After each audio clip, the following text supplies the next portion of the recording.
Bueno, buenos días. Vengo cargada. Bueno, agradezco primero a esta invitación. Es hermoso estar acá. Es necesario estar hablando de todas estas cosas. Y creo que voy a traer un tema hoy que todavía no se abordó y que para mí es la problemática más importante que está teniendo nuestra alimentación, que tiene la comida de verdad y que tienen los territorios. La comida es naturaleza. Son plantas, son animales, son suelos, son insectos. Es la expresión de un territorio. Y es diversa y es compleja porque los territorios lo son y porque nosotros también lo somos. Y hasta hace muy poco, en esa transformación de los territorios en cultura y en esa domesticación de animales y de plantas había un profundo entendimiento. Había cuerpos y territorios sanos. Pero en el último tiempo, en el siglo pasado y de una forma muy rotunda en los últimos 20 años, la alimentación empezó a cambiar. En la región de la que somos parte, la mayoría de los que estamos acá en Latinoamérica, la región que dio al mundo el maíz, las papas, los tomates, que dio una diversidad alimentaria alrededor de cada uno de esos alimentos enorme, cada vez se está consumiendo más cosas así. Esto es lo que llena hoy en día una bolsa de compras de una familia en Brasil, en Argentina, en México, en Colombia.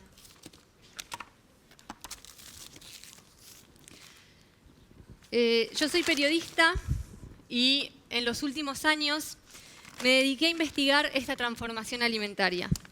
Cómo una región que tiene campos, que tiene selva, que tiene montañas, que tiene ríos, que tiene una riqueza territorial enorme, empezó a reproducir en sus esquinas kioscos, supermercados, locales de comidas rápidas.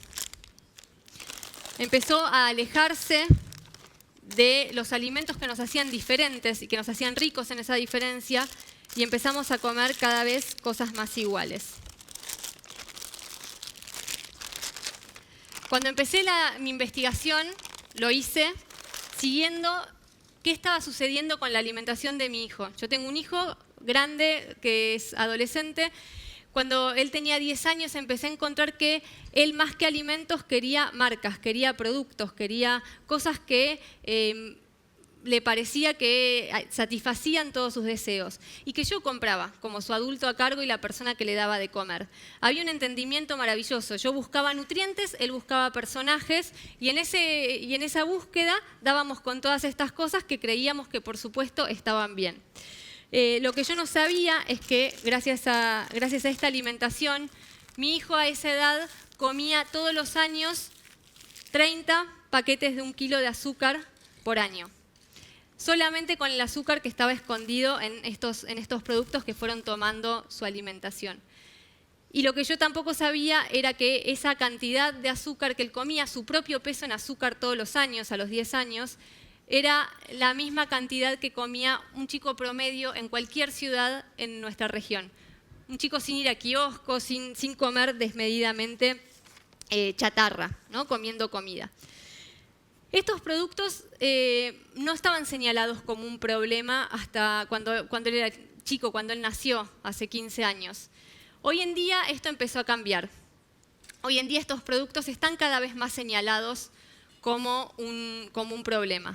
Ultraprocesados es el nombre que les dio un grupo de investigadores de la Universidad de San Pablo, dirigido por Carlos Monteiro, que fue tomado por la Organización Panamericana de la Salud, que es la parte de la Organización de la Salud que dirige recomendaciones para nuestra región en el mundo, y que puso como recomendación algo muy simple, que es: si quieren estar bien, si quieren estar saludables, no coman estas cosas. Es algo muy simple, o sea, son productos que están hechos en base siempre a los mismos ingredientes. Nosotros vemos que son distintos, creemos que hay diferencia, por ejemplo, en estos dos cereales. Pero estos dos cereales están hechos de lo mismo, de lo que hace toda la comida industrial: azúcar, harina blanca, aceite. y una cantidad de aditivos y de trucos hermosos que hacen que toda esta comida parezca diferente. Colorantes, saborizantes, aromatizantes. Gracias a eso, estas dos cosas son distintas, por ejemplo. Gracias a productos químicos que disfrazan a las cosas de lo que las cosas no son. Son todas cosas buenas para vender y muy malas para comer. Esta presentación se llama La naturaleza no es capitalista. Bueno, esta es la transformación capitalista de nuestro menú, de nuestra comida. La expresión de la naturaleza más importante que tenemos y la que más habíamos logrado como abrazar y que nos trajo hasta acá. En todo este tiempo compartí la preocupación que tenía alrededor de mis búsquedas más domésticas, no solamente con las personas que entrevisté, me pasé 5 años recorriendo empresas, recorriendo laboratorios, recorriendo espacios donde distintos investigadores buscaban incluso dentro de las mismas empresas hacer cosas mejores con la comida. Hay muchas personas dentro de las marcas que intentan hacer de esto algo más saludable, algo más comestible sin ser arrollador con la salud. Y no lo logran porque las empresas procesan, las empresas no cocinan, entonces no lo van a lograr nunca, no importa cuán equilibrado quieran hacer, cuánta reducción quieran hacerle a la Coca-Cola va a ser siempre Coca-Cola, no va a ser nunca agua y no va a ser nunca un jugo y no va a ser nunca ninguna de las bebidas que nosotros acá conocemos, tenemos miles para disfrutar y para compartir. Recorrí sus campos, recorrí sus tambos, recorrí también muchas casas de familias muy distintas a mí, muy distintas, con una cultura alimentaria mucho más rica y diversa que la que yo tengo en mi casa, y que me mostraban que tenían los mismos problemas. En Bolivia, por ejemplo, visité una comunidad que vive en el Chaco boliviano, cerca del Pilcomayo. El Pilcomayo es un río que hasta hace muy poco a los huichis les daban peces en abundancia. Eso empezó a escasear porque la depredación en esos ríos fue brutal. Los montes también empezaron a ser arrasados para extender la frontera agropecuaria. En esa comunidad los niños ya no tomaban agua, solo tomaban bebidas azucaradas, solamente. Tenían una crisis de diabetes de niños entre 6 y 8 años enorme. En Colombia visité campesinos que hacían lo imposible, pese a que tenían animales y tenían frutales y tenían de todo, hacían lo imposible por llegar al pueblo rápidamente, conseguir saborizantes para sus comidas y para conseguir yogures, para conseguir algo así, por ejemplo. ¿Por qué? Porque les habían dicho y los habían instruido de la misma manera que a mí. Como que estas son cosas que comen los chicos. Los chicos hoy en día comen cosas de chicos como si fueran otra especie. O sea, los niños son tratados como otra especie y hay que darles comida para ellos. En México recorrí producciones de café, cafeteras, zonas totalmente cafeteras, donde las familias hacen lo imposible por comprar Nescafé, el café que vende Nestlé, que por lo general compra a un precio injusto a sus propias familias que producen ese café, y ellos van y lo compran carísimo en el mercado, transformado en un producto ultraprocesado instantáneo. Un producto que por lo general combinan con una leche que está como plaga en toda nuestra región. En toda nuestra región esto es una plaga. Y con toneladas de azúcar, ¿no? Porque todo esto se pone con azúcar. La industria crece de esta manera, crece desplazando y compitiendo directamente y de una manera totalmente desleal con las producciones y con lo que se produce en ese lugar. En México, en las regiones indígenas, por ejemplo, el desplazamiento de la lactancia materna es brutal. En México yo vi bebés alimentados con botellas de Coca-Cola directamente, y donde las familias estaban buscando darles a sus hijos la chispa de la vida. La chispa de la vida es el eslogan publicitario de esta marca con la que avanza diciendo algo que la gente no tiene por qué saber que es mentira. Yo no sabía que era mentira, ellos tampoco tienen por qué saber que es mentira. Lo hacen en el idioma de las comunidades, lo hacen atiborrándolo todo de cartelería, lo hacen abriendo rutas en lugares donde no entran ni las ambulancias. Los camiones de Coca-Cola ingresan a la selva por adentro y más rápido que un médico, más rápido que el servicio que da documentos de identidad muchas veces. En Brasil fui al Amazonas. fui acompañada por el Instituto Socioambiental, conocí a las comunidades Banigüe y conocí los proyectos de soberanía alimentaria que tienen, que son extraordinarios y que muchos se pueden encontrar acá en el mercado que construyeron acá en Fruto.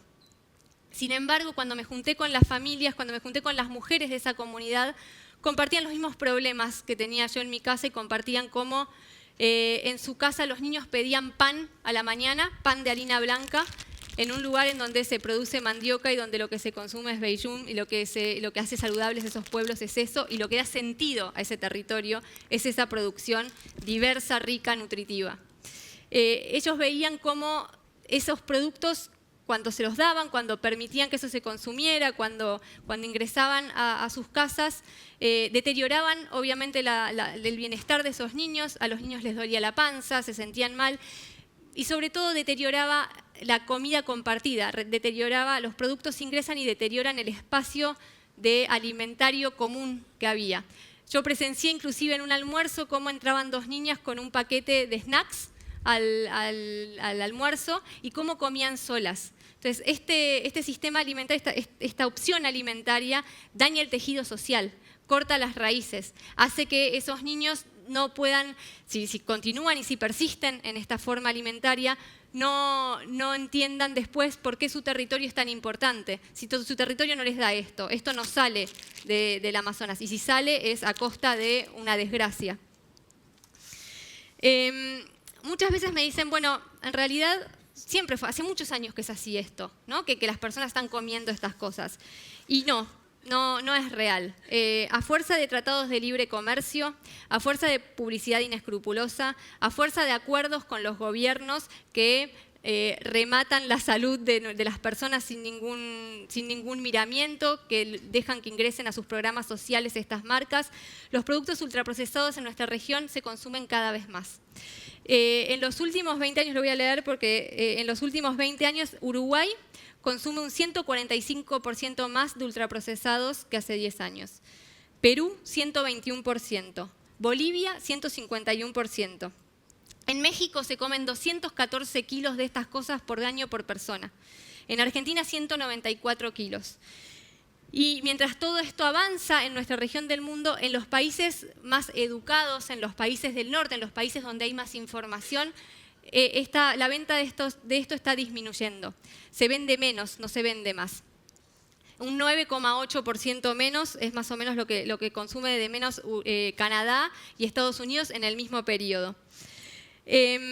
Esta alimentación avanza en nuestra tierra porque en nuestra tierra no hay información y porque esto se ofrece como un valor, se ofrece como algo mejor, ofrece una nueva identidad, la identidad del primer mundo, la identidad de las publicidades y la identidad de las marcas. Por supuesto, esto tiene costos muy grandes. Nosotros en nuestra región tenemos 24 millones de personas con diabetes adquirida por esta forma de comer. Es casi un país entero de diabéticos, de personas que van a tener una calidad de vida mucho peor. En México, como es más barato amputar a las personas que tratar diabetes, que medicar a las diabetes, hay récord de amputados en ese país. Es un país donde uno va por la calle en Chiapas, por ejemplo, donde las personas le dan la chispa de la vida a sus hijos y hay personas que no tienen piernas, que no tienen brazos y así van. Son cuerpos que muestran que este sistema alimentario no funciona. Este sistema alimentario estalla los cuerpos y estalla también los territorios. Porque, por supuesto, para producir estos alimentos hay que cambiar la forma productiva, ¿no? Hay una manera de comer esto, hay una manera de pensar esto y hay una manera de producir esto. Este sistema alimentario produce grandes monocultivos que extienden los pocos ingredientes que tiene esta comida. Es muy importante que tengamos en cuenta esto. Esta comida se ofrece como diversa, uno aparece en la góndola y parece que está lleno de opciones y todo está hecho de lo mismo, de azúcar, de harina, de aceite barato, que se extiende en campos así, en campos que hacen de la diversidad de los territorios, inclusive de las fronteras, desafíos que superar. La industria alimentaria es una forma del agronegocio. La industria de las marcas es una forma del agronegocio. Solemos pensar, cuando hablamos muchas veces de agronegocio, en Monsanto, en Bayer, en Syngenta. Tenemos que pensar en Nestlé, tenemos que pensar en Coca-Cola, tenemos que pensar en Pepsi, tenemos que pensar en todas estas empresas que hacen productos que parecen inofensivos y de inofensivos no tienen nada. Por supuesto, esta forma de alimentación también visité un colegio en San Gabriel de Cachoeira que ofrecía toda comida en latas, por ejemplo, salchichas en latas, frango en latas, en el medio de la selva en un contexto de cultura alimentaria. Produce los mismos animales en todos lados que hacen de rellenador de esta monodieta y de aparente naturalidad. Y acciona una manera tan artificial de tratar a la naturaleza que nos intoxica. La naturaleza, como dije desde el principio, es diversa. Para que la naturaleza no se comporte de una manera diversa, hay que aislarla. Aislar a la naturaleza y hacerla que se comporte de la manera en la que desea el negocio que se comporte. ¿Cómo se la aísla? Se la aísla con agroquímicos, se la aísla con productos para matar otras plantas que no sean las que se quiere hacer crecer, productos para matar insectos que quieren comer esas plantas, productos para matar hongos que viven normalmente en la naturaleza, productos para antibióticos para que los animales no se enfermen viviendo en las condiciones como vimos en esas imágenes, para que puedan comer la comida que produce esos mismos campos monocultivados que se extienden a costa de destruirlo todo. O sea, se declara una guerra total contra cualquier expresión de la naturaleza. Y esa guerra es una guerra, por supuesto, que se nos viene en contra de nosotros. En Argentina, en los últimos años, los agrotóxicos crecieron en un 1000%. Y en Brasil, según el IDEC, comen 7 kilos de agroquímicos por año por persona, gracias a esta forma de tratar a la naturaleza y de producir. Por supuesto, la naturaleza responde, la naturaleza se defiende a esta guerra que tenemos declarada contra ella, y nos la devuelve con sequías, con enfermedades, nos la devuelve con inundaciones, con todas estas tragedias que tomamos como naturales y de naturales no tienen nada. La naturaleza no es capitalista, nuestros cuerpos no lo son, los territorios no lo son. Hay que pensar de una manera más inteligente de lo que estamos haciendo. Antes de que la naturaleza nos expulse a nosotros de este planeta. Podemos tratar de encontrar una manera más amable de reconciliarnos con todo esto. En una de estas recorridas que yo hice en México, estaba con un amigo médico, antropólogo, Marcos Arana, con el que recorrí varios locales y me llevó a conocer las afueras de México. Había unas escuelas que estaban haciendo unas ferias para recaudar fondos, unas escuelas humildes que estaban haciendo ferias para recaudar fondos. Ingresamos ahí y vimos qué era lo que estaban haciendo y encontramos gente vendiendo ropa, gente vendiendo artesanías, gente vendiendo comida. Y había un local muy particular atendido por unos niños de esa escuela. Eran todos unos niños de unos 10 años. Y yo lo que vi es que vendían esta bolsa así de Doritos, ¿no? Vendían esto. Pero adentro a esta bolsa, esos niños le ponían cosas que habían sacado de las milpas de su casa, ¿no? Le ponían cebolla, le ponían hierbas, por acá había unos picantes que por supuesto ponían maíz. Yo les pregunté qué estaban haciendo, ¿no? Y ofrecían esto como una receta de sus casas, que por otro lado se vendía bastante bien y tenía bastante rico sabor. Pero lo más interesante para mí era cómo paganizaban esta comida que aparece como sagrada, que aparece como algo acabado en sí mismo y que aparece como sin ninguna identidad más allá de la identidad de las marcas. Después, lamentablemente, me enteré que PepsiCo conoce esto perfectamente, lo impulsa y tiene sus estrategias de marketing para que esto continúe. Sin embargo, yo creo que acá hay algo sumamente interesante, porque ese niño no tenía cortada la raíz con su comunidad. Ese niño era hijo de agricultores como son muchísimos de los niños de Latinoamérica. sabía qué se producía en su casa y habían decidido, como muchos otros niños, hacer una receta nueva y dejar algo distinto y algo mejor. Nosotros tenemos la posibilidad de que el mundo salga de este problema por el mismo lugar por el que entró, que es por el sistema alimentario. Y tenemos en América Latina todas las posibilidades para que eso ocurra. Tenemos comunidades campesinas, tenemos indígenas, tenemos culturas que saben hacer esto y que tienen una cultura de hace más de 10.000 años que no se interrumpió. Por más de que está atacada por todos lados, no está interrumpida. Tiene la fuerza y tiene el saber para darnos de comer, respetando los territorios y haciendo de nuestros territorios algo más diverso y algo mejor. Nosotros como consumidores, los que no tenemos esos vínculos con el campo, necesitamos aclarar qué es comida y qué no. Necesitamos rótulos que identifiquen muy claramente que esto no es comida, que esto está repleto de ingredientes que no nos hacen bien, que nos rellenan y no nos alimentan. Necesitamos un límite a las publicidades. Los que tenemos hijos a cargo necesitamos que esta comida no esté en las escuelas, no esté en los entornos escolares, que esta comida sea cara. Esta comida no puede competir de igual a igual con la comida que se produce en las huertas, que se produce en los campos, que se produce en las comunidades.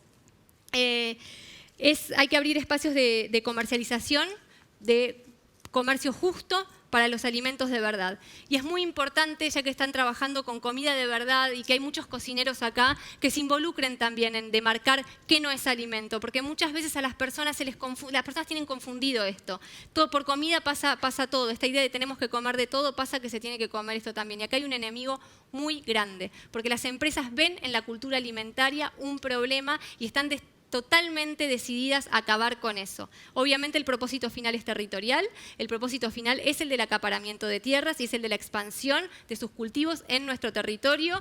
Lamentablemente tenemos gobiernos cada vez más afines a estas políticas destructivas.